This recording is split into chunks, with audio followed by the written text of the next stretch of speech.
नमस्कार साथियों, आईएमए के ऑनलाइन प्लेटफॉर्म पर मैं मुकेश चौधरी आपका स्वागत करता हूं। स्वागत है आज की मैथमेटिक्स की क्लास में। फिर से एसआई और सीआई के रिवीजन क्लास लेके मैं आपके सामने आया हूं। जैसा कि मैंने कहा था कि एसआई से सिलेबस से रिलेटेड जितनी भी क्लासेज हैं या जितना भी सिलेबस है मैथमेटिक्स का, उस सबके चैप्टर वाइज हम रिवीजन करेंगे और रिवीजन में हमने बहुत सारे चैप्टर्स को क्लियर भी कर लिया है। आज की क्लास में हमारे रिवीजन के लिए जो चैप्टर रहेंगे वो एसआई और सीआई रहेंगे, जो कि आपके लिए इंपॉर्टेंट है। डेफिनेटली एक दो क्वेश्चन आपके पूछे जाएंगे इससे। तो बात करते हैं एसआई और सीआई से रिलेटेड प्रश्नों की कि किस टाइप के क्वेश्चन आते हैं और कैसे कैसे प्रश्न पूछे जाते हैं। उम्मीद करता हूं कि पीछे की जितनी भी क्लासें थी वो आपको अच्छे से समझ में आई होगी, और अगर क्लास पसंद आई है तो आपको क्लास लाइक करनी है, चैनल को सब्सक्राइब कर दीजिए। तो देखते हैं किस टाइप के क्वेश्चंस आते हैं। थोड़ा सा फास्ट चलूँगा क्योंकि समय बहुत कम है और रिवीजन हमें फटाफट करना है। तो देखिए, पहला प्रश्न साधारण ब्याज का। 7,000 रुपये की धनराशि है, साधारण ब्याज की किस दर से 5 वर्षों में 8400 रुपये हो जाएगी? 8,400 रुपये हो जाएगी। प्रश्न ने कहा है 7,000 रुपये का मूलधन है और साधारण ब्याज है, सिंपल इंटरेस्ट है। दर रेट ऑफ इंटरेस्ट जो है वो 5% है। सॉरी, रेट ऑफ इंटरेस्ट हमें फाइंड करनी है। टाइम जो है वो 5 ईयर्स है। और क्वेश्चन ने कहा है कि 8,400 वो हो जाना चाहिए अमाउंट जो है आपके पास। तो हमें रेट ऑफ इंटरेस्ट फाइंड करनी है। मैंने साधारण ब्याज का जब चैप्टर करवाया था तो मैंने वहाँ साधारण ब्याज ज्ञात करना सिखाया था, मूलधन ज्ञात करना यानी प्रिंसिपल अमाउंट फाइंड करना सिखाया था, रेट ऑफ इंटरेस्ट यानी ब्याज की दर ज्ञात करनी सिखाई थी, और इसके साथ साथ टाइम पीरियड यानी समय पता करना बताया था। इसमें हमें ब्याज की दर ज्ञात करनी है तो डायरेक्ट अप्रोच बताई थी। समय पता कर या दर पता करने का जो फॉर्मूला होता है, दर बराबर ब्याज गुणा 100, दर बराबर ब्याज गुणा 100 बटा मूलधन गुणा समय, मूलधन गुणा समय। सिंपल इंटरेस्ट इंटू 100 अपॉन में principal amount into time, rate of interest find करने का फॉर्मूला होता है। अब अगर इस फॉर्मूले में वैल्यू पुट करें तो देखिए ब्याज कितना बताया है क्वेश्चन ने, तो यहाँ 8,400 रुपये मत लिख देना। क्यों? क्योंकि ये 8,400 रुपये ये ब्याज नहीं है, ये क्या है? ये मिश्र धन है। प्रश्न ने कहा कि राशि थी 7,000 और ये राशि बन गई कितनी? 8,400। अब 7,000 रुपयों के 8,400 बन गए, इसका मतलब 1,400 रुपये की क्या हो गई? वृद्धि हो गई। और ये जो वृद्धि है वो क्या है? ब्याज है। तो ब्याज कितना आएगा? तो अगर यहाँ इंटरेस्ट की बात करें कि इंटरेस्ट कितना बना, ब्याज कितना बना, तो देखिए ब्याज कितना आएगा। ब्याज 8400 रुपये की राशि है, इसमें से 7,000 रुपये तो क्या था? मूलधन था, प्रिंसिपल अमाउंट था। तो इसका मतलब ब्याज कितने रुपए हुआ? 1,400 रुपये। तो ब्याज की जगह क्या लिखना है? 1,400 रुपये। ब्याज है 1,400 रुपये गुणा 100, मूलधन कितना है? 7,000 रुपये, और समय कितना है? 5 वर्ष। अब इसको सॉल्व कीजिए। 2 जीरो से 2 जीरो काट दो, 0 से 0 काट दो, 7 दूनी 14 और 5 दूनी 10, तो क्या आएगा? 4%। रेट ऑफ इंटरेस्ट क्या आएगी? 4%। Option number C is the correct answer. Rate of interest, ब्याज की दर जो है वो कितनी रहेगी? 4% रहेगी। उम्मीद करता हूँ अच्छे से समझ में आई होगी बात। कर लोगे? चलो आगे बढ़ते हैं और देखिए कैसे कैसे प्रश्न आते हैं सिंपल इंटरेस्ट में। अगला प्रश्न, कोई धनराशि साधारण ब्याज की 20% दर से कितने समय में स्वयं की 6 गुनी हो जाएगी?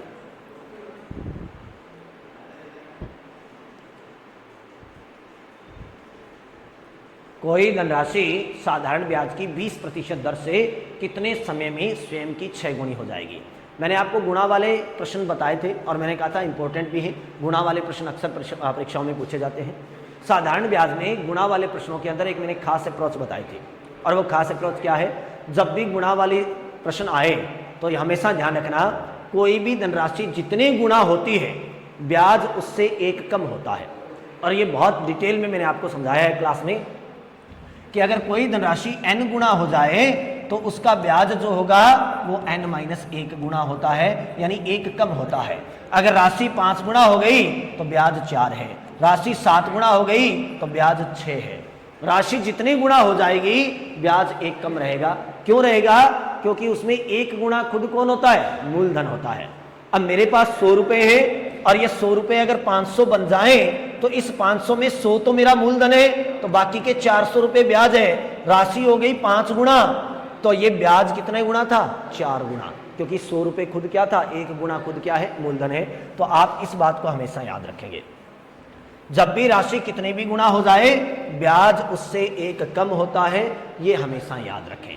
अब प्रश्न ने कहा कोई धनराशि साधारण ब्याज की 20% दर से कितने समय में स्वयं की 6 गुणी हो जाएगी। तो हमें समय पता करना है और समय पता करने का फॉर्मूला क्या होता है, ब्याज गुणा 100 बटा मूलधन गुणा दर।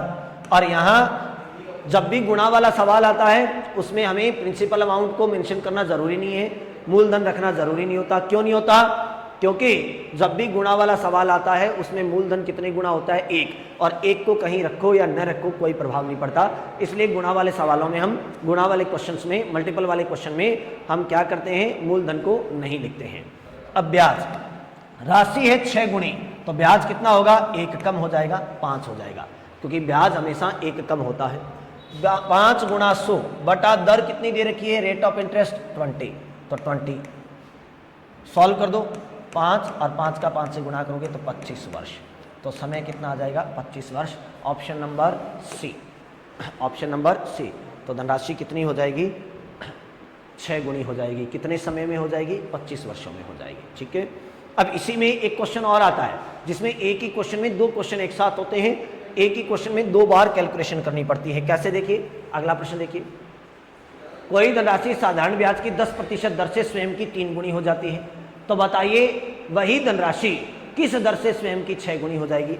एक ही प्रश्न में 2 प्रश्न एक साथ हैं, 2 बातें एक साथ है। प्रश्न क्या कह रहा है, देखिए प्रश्न कह रहा है 10% दर से, 10% दर से क्या हो गई, 3 गुणी। 10% दर से राशि कितनी हो गई, 3 गुणी। और प्रश्न क्या रहा है कि बताओ किस दर से हमें रेट ऑफ इंटरेस्ट फाइंड करनी है, ये राशि 6 गुणी हो जाएगी। क्या हो जाएगी, 6 गुणी। एक ही प्रश्न में 2 प्रश्न एक साथ है, हमें ज्ञात क्या करना है, पता क्या करना है, फाइंड किसको करना है, रेट ऑफ इंटरेस्ट को। और हम जानते हैं कि अगर रेट ऑफ इंटरेस्ट फाइंड करनी है तो उसके लिए हमें किसकी जरूरत पड़ेगी, टाइम की, समय की। जब तक समय नहीं है रेट ऑफ इंटरेस्ट नहीं आएगी। तो अब ये समय कहां से पता करें, तो फर्स्ट लाइन से। एक ही क्वेश्चन में 2 कैलकुलेशन है, 2 बार कैलकुलेशन है, 2 क्वेश्चन है, और आपको 1 बाय 1 एक एक करके एक एक सॉल्व करना है। पहले अगर रेट ऑफ इंटरेस्ट फाइंड करनी है तो टाइम फाइंड कीजिए, टाइम ऊपर वाली लाइन से, क्योंकि इसमें रेट ऑफ इंटरेस्ट है। अगर यहां से समय आ गया तो इसमें कैलकुलेशन करके हम दर ज्ञात कर लेंगे। तो पहले ऊपर वाली लाइन को सॉल्व करो। ऊपर वाली लाइन को अगर सॉल्व करें तो राशि है 3 गुणी, तो ब्याज हो गया 2, ब्याज गुणा 100 बटा दर है 10%, तो दर को रखेंगे 0 से 0 काट दो, 20 वर्ष समय आ गया, क्योंकि दर से अगर भाग दिया है तो उत्तर में समय आएगा, अगर समय से भाग देंगे तो उत्तर में दर आएगी। अब इस लाइन को सॉल्व कर लो। राशि है 6 गुणी, तो ब्याज 5 गुणा 100 बटा, हमें दर चाहिए तो समय को बटा में लिख दो, समय से भाग दे दो, दर आ जाएगी। तो 20 5 100 और 5 का 5 से गुणा करोगे तो 25%, ये दर आ गई। और प्रश्न ने दर पूछी थी तो आंसर 25%, ऑप्शन नंबर सी। प्रश्न वही है, कैलकुलेशन वही है, मेथड वही है, बस फर्क है तो सिर्फ इतना, एक ही क्वेश्चन में 2 क्वेश्चन एक साथ थे, एक ही क्वेश्चन में 2 कैलकुलेशन एक साथ थी। ठीक है, उम्मीद करता हूँ अच्छे से समझ में आई होगी बात। अगर अच्छे से सबको समझ में आई है तो फटाफट चैनल को सब्सक्राइब कर दीजिए और वीडियो को लाइक कर दीजिए, अपने दोस्तों के साथ भी शेयर कर दीजिए। नेक्स्ट, और देखिए सिंपल इंटरेस्ट में कैसे क्वेश्चन आते हैं। प्रश्न क्या है, कोई धनराशि साधारण ब्याज की समान दर समान समय पर उधार दी जाती है,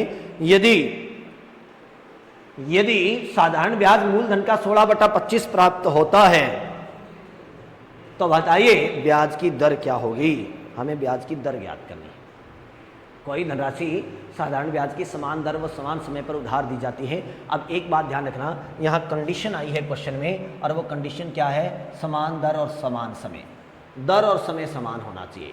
जितने प्रतिशत आप दर रखोगे समय भी उतने ही वर्ष होना चाहिए, और जितना आप समय रखोगे उतनी ही दर होनी चाहिए। ये याद रखना, ये कंडीशन है, इस कंडीशन के अकॉर्डिंग कैलकुलेशन करनी है।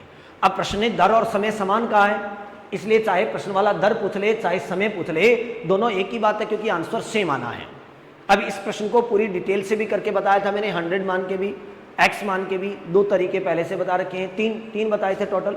और यहाँ मैं आपको सिर्फ एक ही अप्रोच बताऊंगा, जो मैंने फाइनल अप्रोच आपको बताई थी, कि ऐसा कोई भी क्वेश्चन आ जाए, नोट लगा के भी बताया था मैंने, कि जब दर व समय समान हो, जब दर व समय समान हो, जब दर व समय समान हो तो क्या करते हैं, तो चाहे प्रश्न वाला दर पूछे चाहे प्रश्न वाला समय पूछे, क्योंकि दोनों सेम है और दोनों सेम है, इक्वल है, तो चाहे आप दर पता कर लो चाहे समय पता कर लो, आंसर तो सेम ही आना है। तो आप क्या करोगे, अंडर रूट ब्याज गुणा 100, अंडर रूट ब्याज गुणा 100, इस फाइनल अप्रोच को अप्लाई कर देना, आंसर आ जाएगा।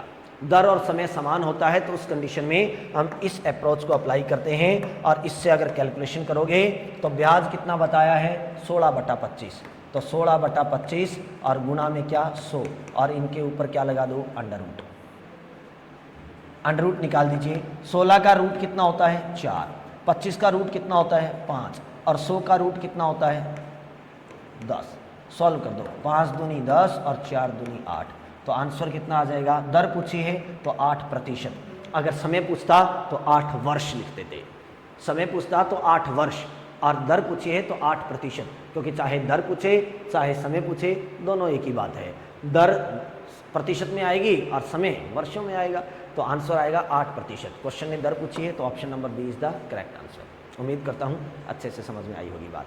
उम्मीद करता हूँ सभी एसआई वाले अच्छे से तैयारी कर रहे होंगे, सबकी तैयारी बहुत अच्छी चल रही होगी, लेकिन फिर भी थोड़ा सा लास्ट टाइम में क्या होता है हमें रिवीजन करना होता है, तो मोटे मोटे स्तर पे अगर प्रश्नों को हम देख लेते हैं, पूरी डिटेल से इसीलिए नहीं बता रहा, सारी बातें नहीं बता रहा क्योंकि टाइम इतना नहीं है आपके पास, तो अगर बड़े बड़े स्तर पे हम प्रश्नों को देख लेते हैं तो ये हो जाता है कि हाँ हमने इस प्रकार की बातें पढ़ी हैं, इस टाइप की चीज़ें पढ़ी हैं, हम इस टाइप से कर सकते हैं। चलो नेक्स्ट अगला क्वेश्चन और देखिए, कोई धनराशि साधारण ब्याज की दर से 3 वर्षों में 4800 रुपये हो जाती है तथा 5 वर्षों में 5600 रुपये हो जाती है, तो बताइए वह धनराशि क्या है। अब आपको यहाँ प्रश्न में मिश्र धन दे रखा है। एक बात हमेशा याद रखना, जब भी क्वेश्चन वाला कहे कि राशि हो गई या राशि बन गई, तो राशि का हो जाना या बन जाना हमेशा ही मिश्र धन होता है।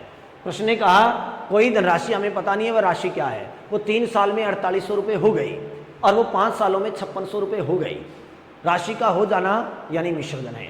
आपको 5 साल का मिश्र धन दे रखा है, आपको 3 साल का मिश्र धन दे रखा है और आपसे वह धनराशि पूछी है यानी मूलधन ज्ञात करने को कहा है। तो इस टाइप का क्वेश्चन करने के लिए हम क्या करेंगे, सबसे पहले 5 वर्ष का मिश्र धन कितना है, 5 वर्ष का मिश्र धन कितना है, तो 5 वर्ष का मिश्र धन है हमारे पास 5600 रुपये। और प्रश्न ने क्या दे रखा है 3 वर्ष का मिश्र धन, 3 वर्ष का मिश्र धन कितना दे रखा है, तो 3 वर्ष का जो मिश्र धन दे रखा है वो दे रखा है 4800 रुपये। आप क्या करोगे, 2 अलग अलग समयों का अलग अलग मिश्र धन दे रखा है आपको, 2 डिफरेंट टाइम का अमाउंट आपको दे रखा है, टोटल अमाउंट। आप इन दोनों को माइनस कर दीजिए, इधर टाइम को माइनस कर दीजिए, इधर टोटल अमाउंट को माइनस कर दीजिए, मिश्र धन को माइनस कर दो। अगर इन दोनों को घटा दें तो 5 में से 3 वर्ष घटेंगे तो क्या बचेगा, 2 वर्ष का समय बचेगा। और 5600 में से 4800 घटा दें तो कितना बचेगा 800 रुपये, क्या बचेगा 800 रुपये। लेकिन ये 800 रुपये है क्या, तो ये है 2 वर्ष का ब्याज, ये क्या है 2 वर्ष का ब्याज। अब मिश्र धन में से मिश्र धन घटाएंगे तो ब्याज ही क्यों बचेगा, क्योंकि मूलधन तो दोनों में एक जैसा है, कॉमन है। जब मूलधन, ये क्या है मिश्र धन का मतलब होता है मूलधन और ब्याज का योग, ये भी मूलधन और ब्याज का योग है। तो मूलधन और ब्याज के योग में से हम मूलधन और ब्याज का योग घटाएंगे तो मूलधन दोनों में कॉमन आएगा तो कैंसिल हो जाएगा, और ब्याज में से ब्याज घटेगा तो सिर्फ क्या बचेगा, ब्याज बचेगा। तो हमारे पास 2 वर्ष का ब्याज आ गया। जैसे ही 2 वर्ष का ब्याज आ गया तो ऐसे प्रश्नों में हमें क्या करना है, हमें पता है कि हमारे पास मूलधन और ब्याज का योग आ गया, इसमें से अगर हम ब्याज को माइनस कर दें तो मूलधन मिल जाएगा, प्रिंसिपल अमाउंट मिल जाएगा। लेकिन ये योग तो है हमारे पास 5 सालों का और ब्याज है सिर्फ 2 ही सालों का। यहां देखें तो योग है 3 सालों का लेकिन ब्याज है 2 ही सालों का। हमें अगर मिश्र धन में से ब्याज घटाना है तो दोनों एक ही समय के होने चाहिए, यानी अगर आप 5 साल के मिश्र धन में से ब्याज घटा रहे हो तो 5 सालों का ही ब्याज घटाओ ताकि मूलधन आए। अगर आप 3 सालों के मिश्र धन में से ब्याज घटा रहे हो तो 3 सालों का ब्याज घटाओ ताकि मूलधन आए। इसका मतलब ये हुआ कि जो हमारे पास ब्याज आया है उसको उतने ही सालों का बनाइए जितने सालों का मिश्र धन है। आप चाहो तो इसको 5 सालों में बदल लो और चाहो तो 3 सालों में बदल लो। 5 साल का ब्याज बना के 5 साल के मिश्र धन में से घटा देना, 3 साल का ब्याज बना के 3 साल के मिश्र धन में से घटा देना, दोनों में से किसी भी तरीके से कर लो, आंसर आ जाएगा। अब हमारे पास 2 वर्ष का ब्याज है 800 रुपये, तो 1 वर्ष का ब्याज कितना हो जाएगा, 1 वर्ष का ब्याज कितना हो जाएगा। हम जानते हैं कि साधारण ब्याज प्रत्येक वर्ष के लिए समान रहता है। अगर 2 सालों में ब्याज 800 रुपये बना है तो हर एक साल में कितना बनेगा 400 रुपये, क्योंकि हर साल साधारण ब्याज समान रहता है, प्रत्येक वर्ष के लिए समान रहता है। तो 1 साल का ब्याज है 400 रुपये। अब 1 साल का ब्याज आपके पास आ गया, आप इसको 3 सालों का बनाओ, 5 का बनाओ, वो आपकी मर्जी है। 3 सालों का बनाओगे तो 3 साल के मिश्र धन में से घटा देना, 5 सालों का बनाओगे तो 5 साल के मिश्र धन में से घटा देना। जितने भी सालों का आप ब्याज बनाओगे उतने ही मिश्र धन में से घटा देना, मूलधन आ जाएगा। तो मूल ब्याज 3 वर्ष का अगर बनाना चाहते हो तो 3 वर्ष का ब्याज कितना हो जाएगा, देखिए 1 साल का ब्याज है हमारे पास 400, तो 3 सालों का कितना हो जाएगा 1200, क्योंकि हर एक साल साधारण ब्याज समान रहता है, तो 1200। अब 3 साल का ब्याज आ गया, तो मूलधन ज्ञात करने के लिए 3 साल के मिश्र धन में से ब्याज घटा दो। 3 सालों का मिश्र धन 4800 है, इसमें से 1200 रुपये घटा दीजिए, मूलधन पता चल जाएगा आपको। तो 4800 में से 1200 रुपये घटाओगे तो कितना आ जाएगा 3600 रुपये। अगर आप 3 साल से नहीं करना चाहते, 5 से करना चाहते हो तो 5 से कर लो। कैसे? आप 5 वर्ष का मूल ब्याज बना लो। 5 वर्ष का ब्याज हमें पता है 1 साल का ब्याज है 400 रुपये, तो 5 सालों का कितना हो जाएगा 2000 रुपये। और हमें चाहिए मूलधन, तो 5 सालों का मिश्र धन है आपके पास कितना 5600, और इसमें से 5 सालों का ब्याज है 2000, तो 5600 में से 2000 घटा दो तो भी आंसर कितना आएगा 3600 रुपये। दोनों में से किसी से भी कर लो, आपकी मर्जी है, दोनों से करना एक साथ जरूरी नहीं है। लेकिन कई बार क्या होता है, एग्जामिनर इसी प्रश्न में रेट ऑफ इंटरेस्ट भी पूछ लेता है, ब्याज की दर भी पूछ लेता है। अगर ब्याज की दर पूछ ले तो ब्याज की दर पूछ ले तो पहले मूलधन तो ज्ञात करना ही पड़ेगा, प्रिंसिपल अमाउंट तो फाइंड करना ही पड़ेगा, और प्रिंसिपल अमाउंट फाइंड करने के बाद आप रेट ऑफ इंटरेस्ट भी फाइंड कर सकते हो इसी क्वेश्चन में। अगर आपको रेट ऑफ इंटरेस्ट चाहिए तो ब्याज की दर पता करने के लिए दर ज्ञात करने का फॉर्मूला क्या होता है, ब्याज गुणा 100 बटा मूलधन गुणा समय। यहां मूलधन का यूज करना है, क्यों? क्योंकि ये गुणा वाला सवाल नहीं है, गुणा वाले में मूलधन 1 होता है, इसलिए हम यूज नहीं करते। ब्याज आपके पास 400 भी है, 800 भी है, 1200 भी है और 2000 भी है। आप कौन सा रखना चाहोगे? तो एज यू विश, आपकी मर्जी है, जो आप रखना चाहो, जो अच्छा लगे वो रख लीजिए। अगर ब्याज रखोगे 400 रुपये तो ब्याज गुणा 100 बटा मूलधन हमने अभी भी पता किया है 3600 गुणा समय। ध्यान रखना, अगर ब्याज आपने 400 रखा है तो ये कितने सालों का था 1 साल का, तो समय 1 साल रखोगे। अगर ब्याज आप रखना चाहते हो 800 तो ये कितने सालों का है 2 का, तो समय 2 साल रखोगे। ब्याज रखना चाहते हो 1200 तो ये कितने सालों का है 3 का, तो समय 3 साल रखोगे। अगर ब्याज रखना चाहते हो 2000 तो ये कितने समय का है 5 साल का, तो समय 5 साल रखना है। सॉल्व कर दीजिए, हमने 400 रुपये ब्याज रखा है जो कि 1 साल का था, समय हमने 1 साल रख दिया। सॉल्व कर दीजिए, 2 0 से 2 0 काट दो, 4 एकम 4 9 चौके 36, 100 को 9 से डिवाइड कर दो तो 11 सही 1/9% आपके ब्याज की दर आ गई, रेट ऑफ इंटरेस्ट आ गई। उम्मीद करता हूँ अच्छे से समझ में आ गई होगी बात। तो इस टाइप से हम रेट ऑफ इंटरेस्ट भी फाइंड कर सकते हैं और इसी टाइप से हम यहाँ प्रिंसिपल अमाउंट भी फाइंड कर सकते हैं। नेक्स्ट अगला क्वेश्चन देखिए, प्रश्न क्या कहता है, देखिए ध्यान से। मोहन ने 20,000 रुपए की धनराशि साधारण ब्याज पर उधार ली, परंतु साधारण ब्याज की दर पहले 3 वर्ष के लिए 5%, अगले 2 वर्ष के लिए 4% तथा अगले 5 वर्ष के लिए 3% वार्षिक है। तो बताइए 10 वर्ष के बाद उसे कुल कितनी राशि लौटानी होगी। अब यहाँ हमें फाइंड तो सिंपल इंटरेस्ट ही करना है, पता करना है साधारण ब्याज का, लेकिन प्रॉब्लम ये है कि अलग अलग समय के लिए अलग अलग दर है, ब्याज की दर जो है वो क्या है अलग अलग है। इस क्वेश्चन को भी मैंने बहुत डिटेल में आपको क्लास में समझाया है और रिवीजन के लिए मैं आपको डायरेक्ट वही अप्रोच बताऊंगा जो मैंने लास्ट में बताई थी। और डायरेक्ट अप्रोच क्या थी, अगर अलग अलग समय के लिए रेट ऑफ इंटरेस्ट अलग अलग हो, अलग अलग समय के लिए ब्याज की दर अलग अलग हो, तो ऐसी कंडीशन में हम क्या करते हैं, हम एक ही बार में सारी कैलकुलेशन करते हैं और एक ही बार में कैसे, कुल साधारण ब्याज, टोटल सिंपल इंटरेस्ट अगर फाइंड करना है तो कुल साधारण ब्याज पता करने के लिए हम क्या करते हैं, मूलधन गुणा दर व समय के गुणनफल का योग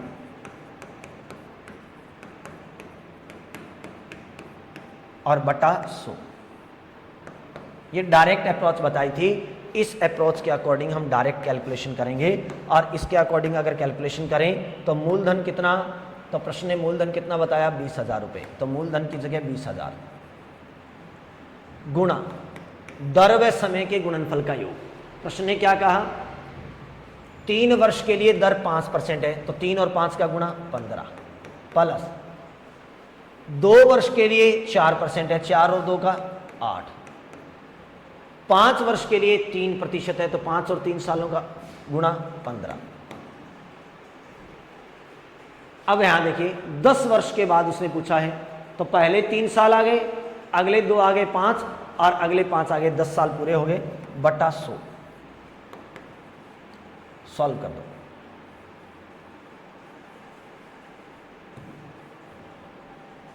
सॉल्व कर दीजिए।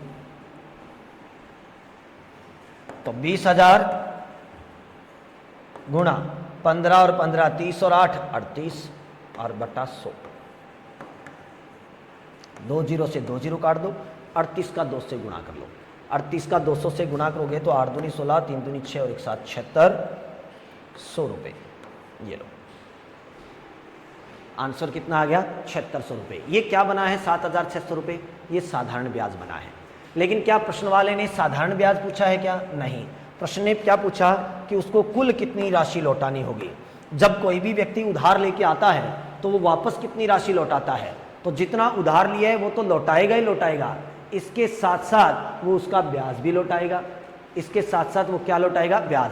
तो कुल राशि कितनी लौटानी पड़ेगी, तो कुल राशि जो टोटल राशि उसे लौटानी है वो कितनी होगी, तो 20,000 तो जो उधार लिया था मूलधन है वो लौटाएगा, प्लस 7600 रुपये यानी 7600 रुपये ब्याज लौटाएगा। तो टोटल कितना हो जाएगा, 27,600 रुपये। तो उसे कुल कितनी राशि लौटानी होगी, 27,600 रुपये। प्रश्न ने ये नहीं कहा कि बताइए ब्याज कितना देना होगा, प्रश्न ने क्या कहा है कि बताइए उसे राशि कितनी लौटानी होगी। तो राशि यहाँ पे कितनी लौटानी होगी, 20,000 जो उधार लिए वो भी लौटाने हैं और 7,600 रुपये जो ब्याज के बने हैं वो भी लौटाने हैं।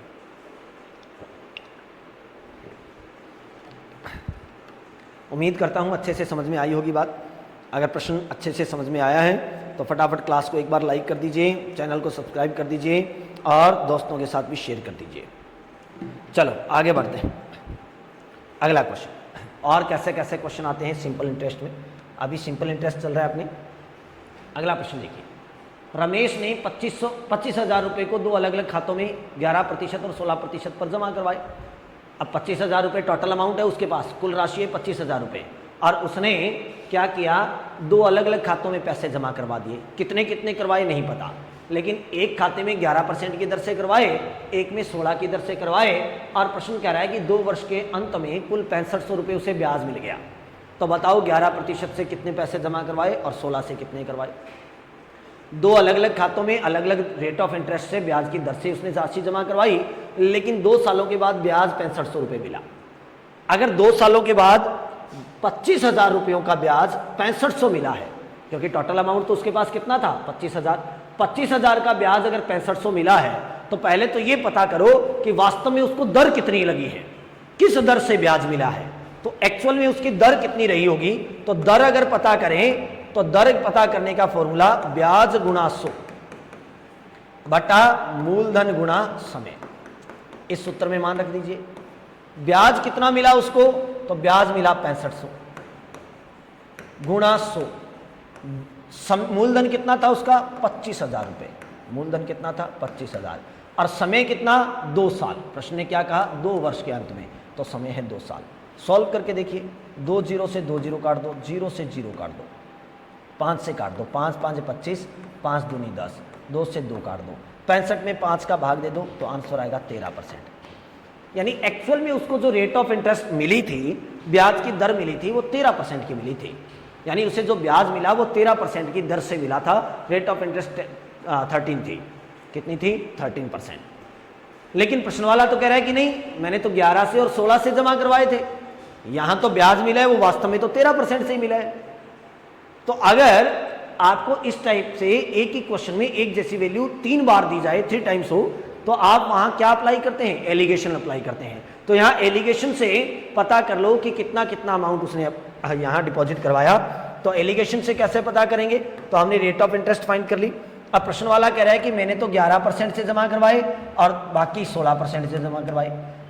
ये तो क्वेश्चन के अकॉर्डिंग रेट ऑफ इंटरेस्ट थी, ब्याज की दर थी, लेकिन हमारे अकॉर्डिंग ब्याज की दर कितनी है 13। तो फाइनली रेट ऑफ इंटरेस्ट कितना था 13, टोटल अमाउंट पे ब्याज की दर कितनी है 13। तो जो फाइनल वैल्यू होती है उसको हमेशा बीच में रखते हैं, और जो क्वेश्चन की वैल्यू है उनको ऊपर लिखते हैं। अब यहाँ एलिगेशन लगा दीजिए, और एलिगेशन यानी मिश्रण क्या कहता है कि दोनों को तिरछा घटा दो। जैसे ही इनको तिरछा घटाओगे अनुपात आ जाएगा, और अनुपात से प्रश्न सॉल्व कर लेना। इनको तिरछा घटा दो, 11 और 13 का अंतर 2, 16 और 13 का अंतर 3, ये अनुपात आ गया दोनों अमाउंट का, दोनों राशियों का। यानी 11% पे उसने अगर 3 रुपए जमा करवाए हैं तो 16% पे वो 2 ही जमा करवाएगा। इस अनुपात में जमा करवाए हैं। अब इस अनुपात में जमा करवाए हैं तो जो कुल राशि आपको बताई गई है उसको इस अनुपात में बांट दो। कुल राशि कितनी बताई गई है आपको? तो कुल राशि बताई गई है 25,000, और 25,000 को आप 3:2 में बांट दीजिए। और अनुपातों में किसी भी राशि को कैसे बांटनी होती है ये मैंने अनुपात समानुपात में सिखाया है। अगर प्रश्न वाले ने योग दे रखा है तो आपको भी योग करना है। हमारे पास कुल राशि कितनी बन रही है? 5 अनुपात। प्रश्न वाला कह रहा है 25,000, इसका मतलब 5 अनुपातों का मान 25,000 के बराबर है। तो 1 अनुपात का मान कितना हो जाएगा? 25,000 बटा 5 यानी 5,000। और जैसे ही 1 अनुपात का मान आ गया आप किसी भी अनुपात से गुणा कर दीजिए, उसी की वैल्यू आ जाएगी। अगर आपको चाहिए कि उसने 16% पे कितने जमा करवाए या 11 पे कितने जमा करवाए, तो देखिए 11% पे कितने जमा करवाए। 11% वाले के पास अनुपात कितने थे? 3। 1 का मान 5,000 है तो 3 का मान कितना हो जाएगा? 15,000 रुपए। अगर आपको चाहिए कि 16% पे कितने जमा करवाए, तो इसके पास अनुपात है 2। 1 का मान 5,000 है तो 2 का मान कितना हो जाएगा? 10,000। इतनी राशि उसने जमा करवाई थी। तो 11% पे 15,000 और 16% पे 10,000, टोटल 25,000 थी। तो प्रश्न ने किसका पूछा था? 11% का, जो कि आंसर कितना है? 15,000। तो option number A is the correct answer. Answer क्या आ जाएगा? Option number A. उम्मीद करता हूं अच्छे से समझ में आई होगी बातें। अगला प्रश्न देखिए। अगला प्रश्न, एक व्यक्ति ने 11,400 रुपए की धनराशि को 2 भागों में बांटकर पहले भाग को 6% दर से 4 वर्ष के लिए तथा दूसरे भाग को 7% दर से 2 वर्ष के लिए उधार दी। यदि दोनों स्थितियों में साधारण ब्याज की राशि समान प्राप्त हुई हो। दोनों स्थितियों में क्या हुआ? दोनों कंडीशन में इक्वल सिंपल इंटरेस्ट मिला है, उसको सेम ही सिंपल इंटरेस्ट मिला है। तो बताइए पहली शर्त पे उसने कितनी राशि उधार दी? पहली शर्त का मतलब है 6% की दर से 4 वर्ष के लिए जो राशि दी थी वो कितनी दी थी। अब यहाँ समय और दर दोनों ही अलग अलग हैं, अलग अलग समय है, अलग अलग दर है, और दोनों से प्राप्त हुआ ब्याज जो है वो समान है। तो इस टाइप के क्वेश्चन को हमें सॉल्व करना है। तो हमें पता है कि 14,000 रुपयों को हमें 2 भागों में बांटना है। और ये बात मैंने बहुत अच्छे से आपको अनुपात समानुपात में सिखाई है कि जब भी किसी चीज़ को बांटना है तो उसके लिए किसकी जरूरत पड़ती है? अनुपातों की। और ये अनुपात निकालने के अलग अलग तरीके होते हैं, या तो एलिगेशन से, मिश्रण से निकाल लो, या डायरेक्ट निकाल लो। अब यहाँ देखिए प्रश्न ने कहा दोनों स्थितियों में समान ब्याज प्राप्त हुआ है। तो पहली कंडीशन से जो ब्याज मिलेगा वो पता कर लो, और दूसरी कंडीशन से जो ब्याज मिलेगा वो पता कर लो, और दोनों का अनुपात निकालते हुए कैलकुलेशन कर लो। मान लेते हैं कि पहली कंडीशन में इसने x रुपए उधार दिए, तो मूलधन है x, दर कितनी है? 6%, समय कितना है? 4 वर्ष बटा 100। ये पहली स्थिति का, पहली कंडीशन का ब्याज बन गया। ब्याज ज्ञात करने का फॉर्मूला होता है मूलधन गुणा दर गुणा समय बटा 100। तो मूलधन पहली कंडीशन में x था, हमें पता नहीं है कितने रुपए दिए, 6% की दर थी, 4 साल का समय था, बटा 100। दूसरी कंडीशन में मान लो y रुपए उधार दिए थे, हमें पता नहीं कितने दिए, और दूसरी कंडीशन में दर कितनी थी? 7%, समय कितना था? 2 वर्ष बटा 200। ये दूसरी कंडीशन का ब्याज है। अब प्रश्न ने कहा कि दोनों ब्याज बराबर होने चाहिए, तो दोनों को बराबर रख दो, सॉल्व कर दो। 100 से 100 काट दो, 6 का 4 से गुणा करो 24, x से गुणा करो x, बराबर 7 का 2 से गुणा करो 14, y का गुणा करो y, 24x बराबर 14y। मैंने अनुपात समानुपात में एक बात आपको बहुत अच्छे से बताई थी, वो ये कि जब संख्याएं गुणा में होती हैं तो उनके अनुपात हमेशा उल्टे होते हैं। तो यहाँ से x अनुपात y निकाल सकते हो क्या? बिल्कुल निकाल सकते हैं। कितना? 14:24। कितना आएगा? 14:24। क्योंकि संख्याएं गुणा में होती हैं तो अनुपात हमेशा उल्टे होते हैं। तो हम क्या कह सकते हैं? 14:24। क्या हो जाएगा? 14:24।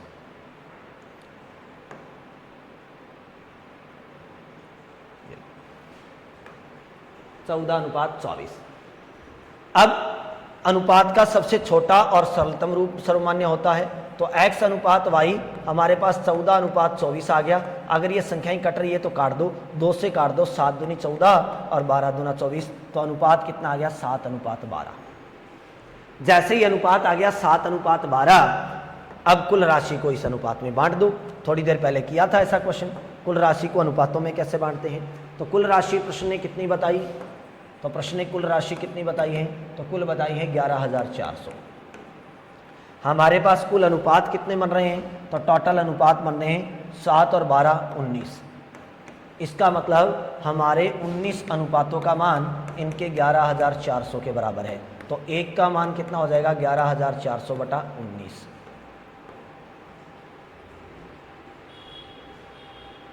काट दो, 9 छिके 54, 5 6 कम 6 और 5 11, ये लो 6 से कट जाएगा। 19 छिक्का 114, तो 600 रुपये। जैसे ही एक अनुपात का मान आ गया 600 रुपये, किसी भी अनुपात से गुणा कर दो, उसी की वैल्यू आ जाएगी। प्रश्न ने कहा पहले भाग की राशि बताओ, पहली शर्त से जो राशि उधार थी वो बताओ। तो पहली शर्त से x राशि थी, x के पास अनुपात है 7, एक अनुपात का मान 600 है तो 7 का मान 4200। अगर दूसरी शर्त पे पूछे तो y के पास अनुपात है 12, एक का मान 600 है तो 12 का मान 7200।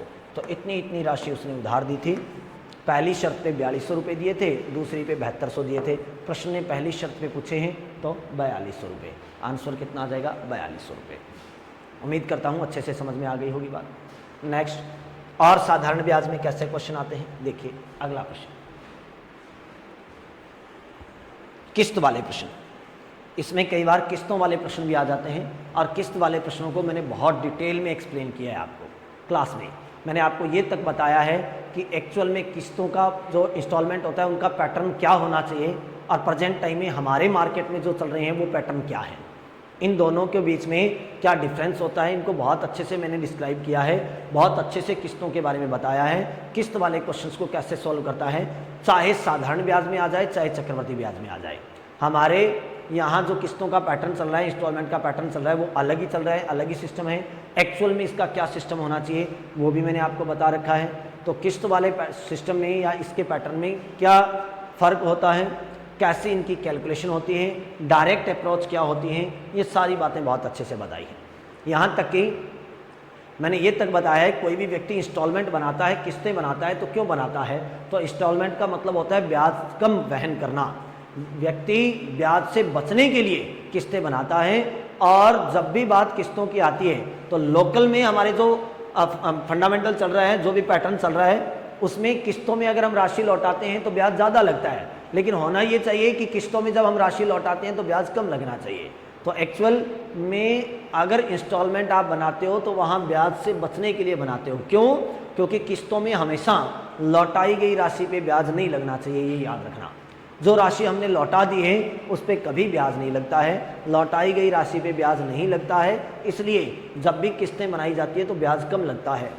लेकिन यहाँ लोकल का सिस्टम जो होता है वो अलग होता है। इसका एक्चुअल में क्या सिस्टम होता है मैंने सारा पैटर्न आपको बहुत अच्छे से समझाया था। अब मैं सिर्फ और सिर्फ क्वेश्चन की बात करूंगा, जो मैंने आपको मेथड बताया था सिर्फ उस मेथड की बात करूंगा कि इंस्टॉलमेंट से रिलेटेड अगर सिंपल इंटरेस्ट में क्वेश्चन आते हैं तो उसकी डायरेक्ट अप्रोच क्या होती है और डायरेक्ट कैसे सॉल्व करते हैं। तो सुनिए प्रश्न को ध्यान से। प्रश्न क्या कह रहा है, साधारण ब्याज की 5% वार्षिक दर से 4 वर्ष बाद देय राशि 1720 रुपये को चुकाने के लिए प्रतिवर्ष किस्त की राशि क्या होगी। हर साल की किस्त यानी सालाना किस्त, वार्षिक किस्त बतानी है हमें। अगर एनुअल हमें इंस्टॉलमेंट बतानी है तो सबसे पहले तो आपको ये देखना होता है कि समय कितना है। समय कितना है? 4 वर्ष। 4 वर्ष का समय है, इसका मतलब हमें किस्तें कितनी बनानी पड़ेगी? 4 बनानी पड़ेगी, क्योंकि जितना समय होता है उतनी किस्तें बनानी है। तो 4 वर्ष का समय है तो हमें 4 किस्तें बनानी है। और जब भी किस्त वाला क्वेश्चन आता है तो उसको डायरेक्ट कैसे सॉल्व करते हैं, पहली किस्त को हमेशा आप 100 रुपये मान के चलोगे। पहली किस्त को हमेशा ही कितना लिखोगे? 100 रुपये। उसके बाद हर किस्त में ब्याज की दर को जोड़ के लिखना है, जो रेट ऑफ इंटरेस्ट है उसको ऐड करके लिखना है हर बार। पहली किस्त को हमेशा ही 100 मानना है, ये याद रखना। चाहे समय कितना हो, चाहे अमाउंट कितना हो, चाहे रेट ऑफ इंटरेस्ट कितनी हो, हमें उससे कोई मतलब नहीं है। पहली किस्त को हमेशा ही 100 मानना है उसके बाद जितनी किस्तें बनानी है हर किस्त में रेट ऑफ इंटरेस्ट को ऐड करके लिखना है, ब्याज की दर को जोड़ के लिखना है। पहली किस्त 100 रुपये है तो अगली किस्त कितनी होगी, दर है 5%, तो 100 में 5 जोड़ दो, अगली किस्त होगी 105 की। अगली किस्त कितनी होगी, फिर से दर को जोड़ दो, 105 में 5 और जोड़ दोगे तो 110 रुपये। अगली किस्त कितनी होगी, फिर से 5 को जोड़ दो, 110 में 5 जोड़ दोगे तो 115 रुपये। हमें किस्तें कितनी बनानी थी, 4, हमने 4 बना दी।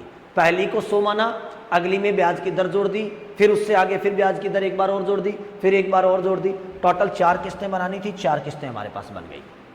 अब टोटल 4 किस्तें बन गई तो ये देखिए कि टोटल अमाउंट कितना बन गया, कुल राशि कितनी बन गई। सबको जोड़ेंगे तो 400 रुपये तो बन ही गए क्योंकि 4 किस्तें हैं, और 5 ये और 15 ये 20 और 10 30, तो 430 रुपये। टोटल अमाउंट कितना बना, 430। अगर हम हमारे अकॉर्डिंग किस्तें बनाएं तो हमारे पास टोटल अमाउंट बनता है 430 रुपये। लेकिन प्रश्न वाले ने टोटल अमाउंट कितना दे रखा है, 1720। इसका मतलब हमारे 430 रुपयों का मान इनके 1720 के बराबर होना चाहिए। तो एक का मान कितना होना चाहिए, 1720 बटा 430। सॉल्व कर दो, 0 से 0 काट दो, तो 43 से इसको भाग दे दो, 40 और 80 और 30, 120 और 160, 4 तिये 12 और 4 चौका 16, 1 17, ये लो, 4 तिये 12 और 4 चौके 16, 4। एक का मान कितना आ गया, 4। और जैसे ही एक का मान आ गया 4 तो हमें 100 का मान ज्ञात करना है जो हमने पहले किस्त मान रखी है। जैसे ही एक का मान आ गया 4 तो 100 का मान ज्ञात कर दो। एक का मान अगर 4 है तो 100 का मान कितना हो जाएगा, 400 रुपये। और ये 100 रुपये का जो मान है यही प्रत्येक किस्त की राशि है। तो प्रत्येक किस्त की राशि कितनी हो जाएगी, 400 रुपये। Option number B direct approach बताई थी। इसको मैंने दोबारा डिस्क्राइब भी किया था कि हम ऐसा क्यों करते हैं, ऐसा क्यों आता है, हम 100 का मान ही क्यों ज्ञात करते हैं। ये मैंने पूरी क्लास में बहुत ही डिटेल से आपको समझाया है। पूरी एक क्लास मैंने इसी पे आपको समझाया है, यही पॉइंट पढ़ाया है पूरी एक क्लास में, 1.5 घंटे की क्लास में ये एक पॉइंट पढ़ाया है। तो पूरी क्लास में बहुत अच्छे से समझा रखा है मैंने इस पॉइंट को। तो यहाँ प्रत्येक किस्त की राशि जो आएगी वो कितनी आएगी, 400 रुपये। अब आप ये मत समझ लेना कि 400 की 4 किस्तें भरेंगे तो 1600 मिलेंगे, यहाँ तो 1720 भरने थे। तो ये जो 1720 है ना, ये विद पेनल्टी होते हैं, पेनल्टी लगी हुई होती है इसमें, पेनल्टी के साथ में ये 1720 इकट्ठे भरते हैं तब। और अगर इसको किस्तों में लौटाते हैं तो 400 की 4 किस्तें लौटानी थी, 1600 रुपये लौटाने थे। इसका मतलब 1720 है, यानी 120 रुपये पेनल्टी के हैं इसमें, 120 रुपये क्या इसमें पेनल्टी के हैं। हमें लौटाने कितने थे, 1600, क्योंकि मैंने बताया था कि जब किस्तों में राशि लौटाते हैं तो कम लौटानी पड़ती है। तो इस राशि को अगर हम किस्तों में लौटाते तो 1600 लौटानी थी, अगर इकट्ठी लास्ट में देते हैं तो 1720 बनते हैं। ठीक है, चलो आगे बढ़ते हैं और कैसे कैसे क्वेश्चन आते हैं। तो उसके बाद बात करते हैं चक्रवर्ती ब्याज की। चक्रवर्ती ब्याज और अगली क्लास में बात करेंगे। आज के लिए इतना ही। उम्मीद करता हूँ आज की क्लास आपके लिए अच्छी रही होगी, अच्छे से सबको समझ में आई होगी। मिलते हैं अगली क्लास में, तब तक के लिए धन्यवाद, नमस्कार, जय हिंद, जय भारत।